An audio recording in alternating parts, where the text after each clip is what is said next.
The smell of gasoline and the horrific sound of glass breaking and twisted metal. Just a few of the terrifying things these young Boy Scouts had to experience. The unimaginable, forceful impact threw everything and everyone everywhere. How does that impact feel? I mean, I can't even imagine. I woke up and I was kind of in the middle of the air, but it all happened kind of slow motion. For Dean Seaborn, it would leave him trapped inside a bathroom, unsure of what had just happened, hardly realizing he's now sitting on what would normally be the top of the train. The door was still locked, though, and I couldn't open the door.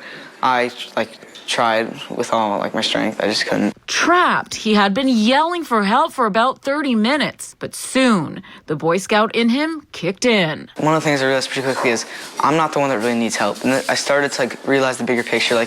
There's probably people that are so much more injured, they need to get to them first. But with the help of others, the door would eventually be pried open. Just seeing the light and knowing that I was okay, it was very relieving. That relief soon turned into instinct, and he, along with his fellow scouts, sprang into action. Getting people out and calming them down.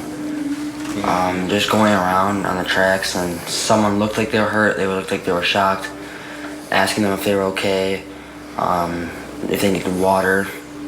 Just making sure everyone got out safely and didn't have any critical injuries. Some doing that in even worse conditions. So many of us had actually lost our shoes during the accident, and we were running around trying to help people on the rocks and through oil spills just in socks. Troops 73 and 12 had been on their way back from a 10-day trip in New Mexico at one of the Boy Scouts of America's largest national high adventure base. They could have never guessed the bond they formed there and the skills they obtained would prepare them for this. Do you think that this has strengthened that bond? Yeah. Oh, absolutely. Yes, definitely. Yeah, 100%.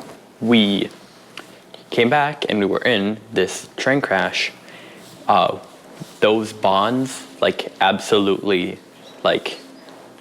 sprung into place, and we were all able to function so well and help each other so well as a group because of the bonds that we had forged between us prior to this.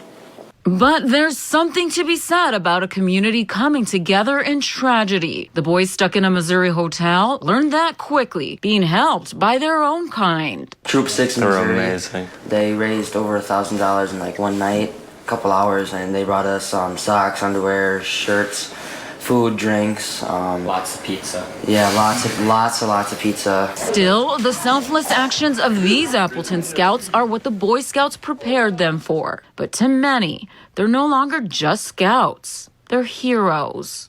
One thing that's really annoying me is this whole hero narrative and how people are asking us if we're heroes or whatever that. We're not heroes. First responders, EMTs do this every day. Now, even with them all safely back home, There is no feeling like hugging your parents. the healing begins. Physically, I think most of us are good, but mentally, a bit shaken. After sitting dormant the past few years, Greenbay's Community Policing Center on North Irwin is getting new life with a new occupant, the Neighborhood Response Team. Big part of their role is making these community connections and building relationships with people. And sometimes it's a little bit harder to do when you need to meet somebody, to ask them to come into this facility versus something that's a little closer to home or that's out in the community. After having temporary stints, the Neighborhood Response Team was installed full-time at the beginning of the year. Chief Chris Davis says it was part of the plan to combat the city's rise in gun violence. At the end of December, gun violence was up 315% over the previous 2 years.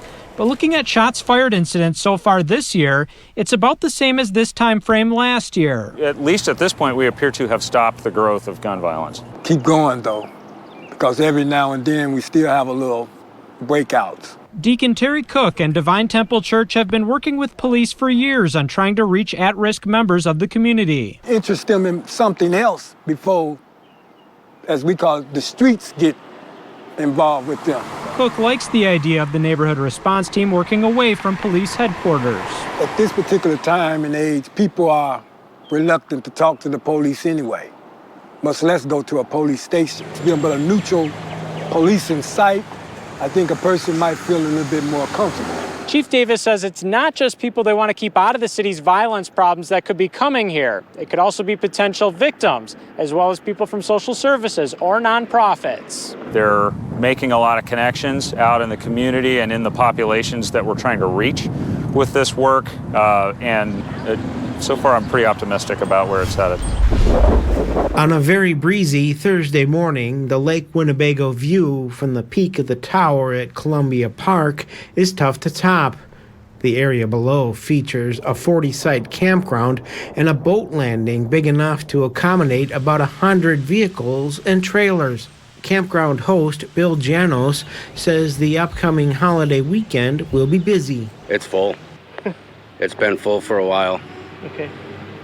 Last couple weekends, as a matter of fact, have been full. And we plan on that's how it's going to be pretty much all summer. The boat landing is part of an educational campaign to stop the spread of aquatic invasive species called Clean Boats, Clean Waters. On these really busy weekends, we try and be at those busiest boat landings, so reaching the public during peak times and making sure that they're following those steps. Alyssa Ranke is coordinating the effort with the Fox Wolf Watershed Alliance. She says before leaving the landings, boaters need to remove any weeds, drain the live wells, and never move aquatic plants or animals from one water body to another. Just making sure you're trying to leave everything at the landing that was here. Most people are following these prevention steps already. Columbia Park has a boat washing station as well. They do everything. A lot of the boats that come here are pretty nice boats to begin with. So they're over there, they pull the plug, anything on their trailers, anything hanging off the boat. Bill Janos says boaters get the message. They have signs everywhere, so if they don't do it, that's on them, but most people do. Everyone I see does, I know that.